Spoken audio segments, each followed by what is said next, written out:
Hi, my name is John, and I'm going to be sharing a series of messages on the end times.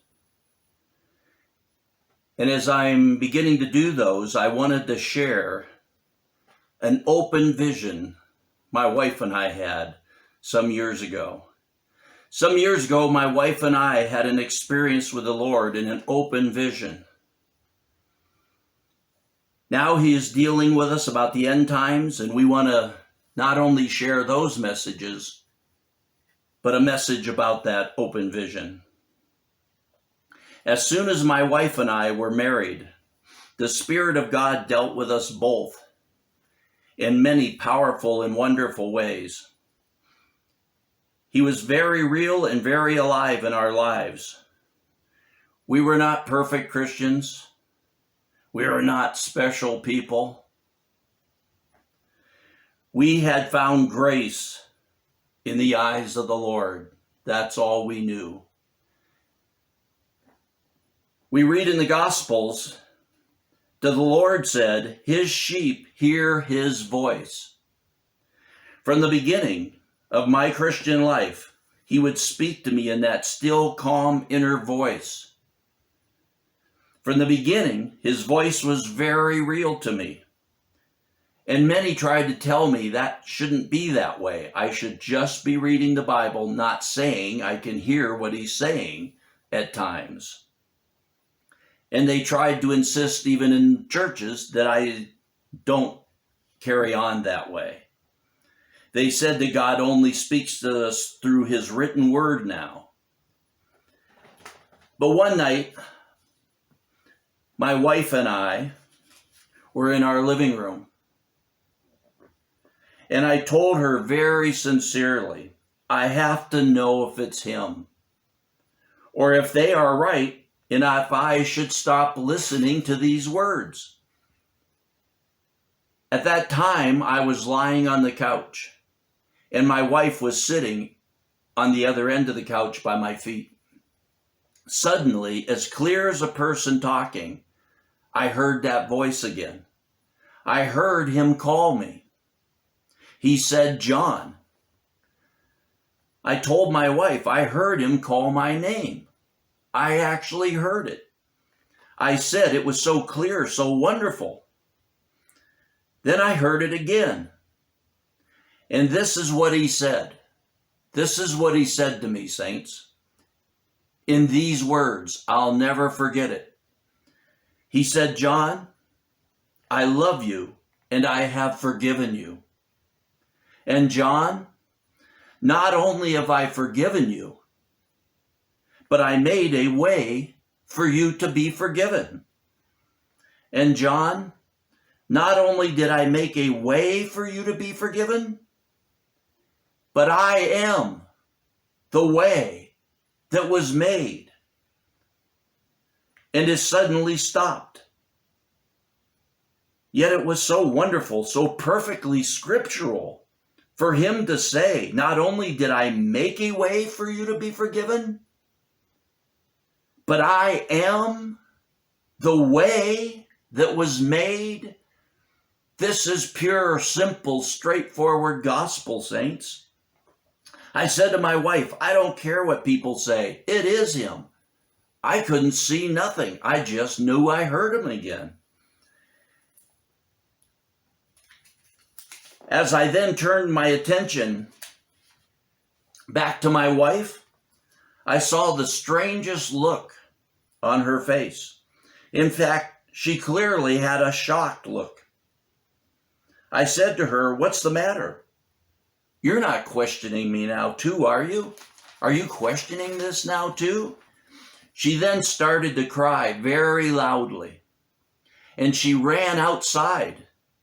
It was late at night, and I ran after her. It was quite late at night.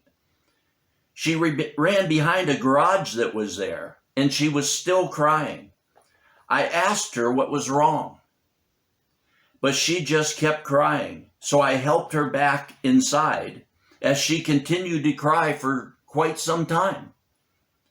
She only then began to tell me what had happened, what she saw.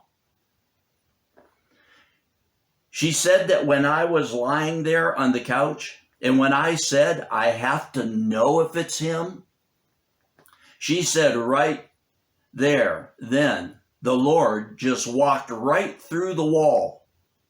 He walked right through the wall, right beside our front door.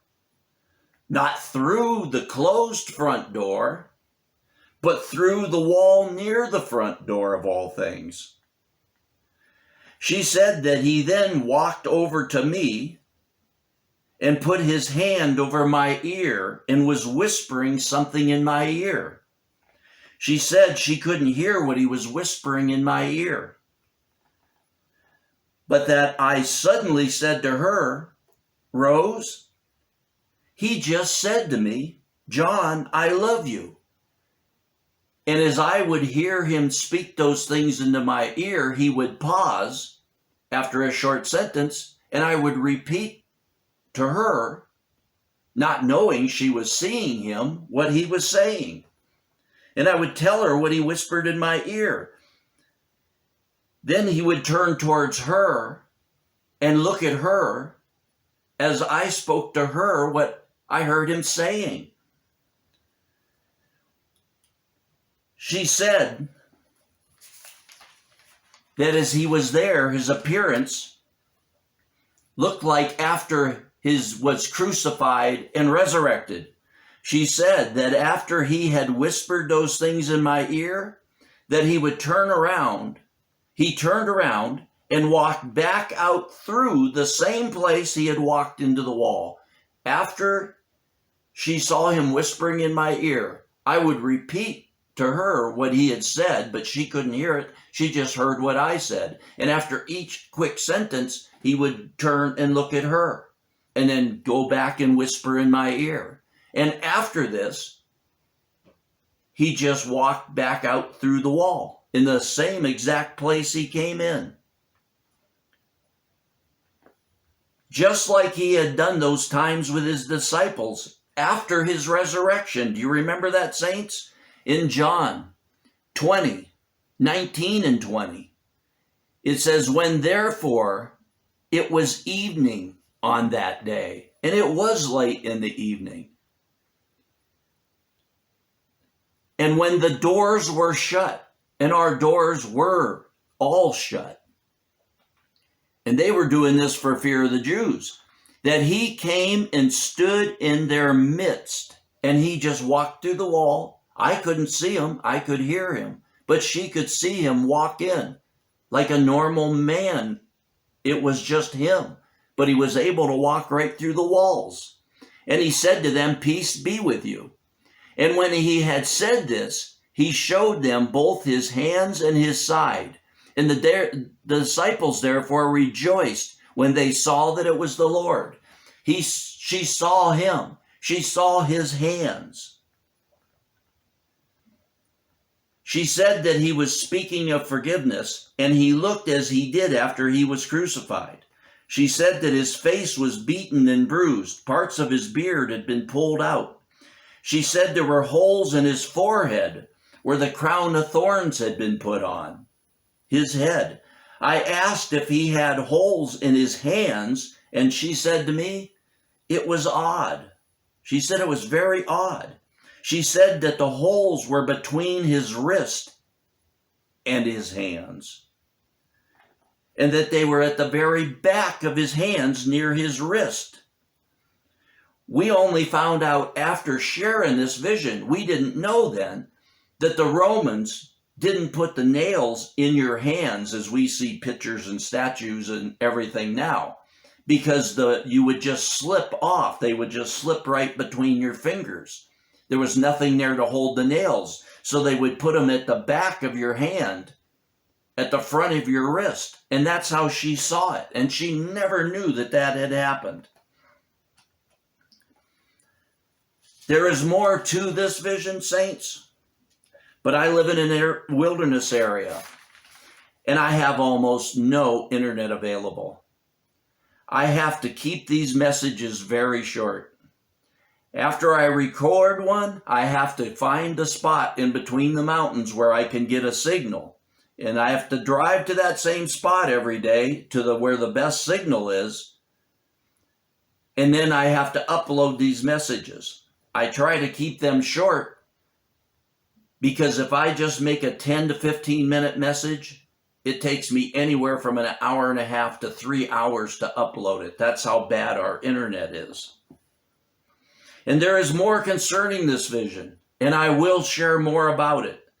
But it will have to be done in another message because I won't have time. I'll never be able to upload it if I continue. But I do say this, saints, that I ask, that I want one thing for you, that you would have an ever-increasing revelation of the Son of God and his purpose in and through you, that you would know his purpose in these last days, and that you would be prepared for him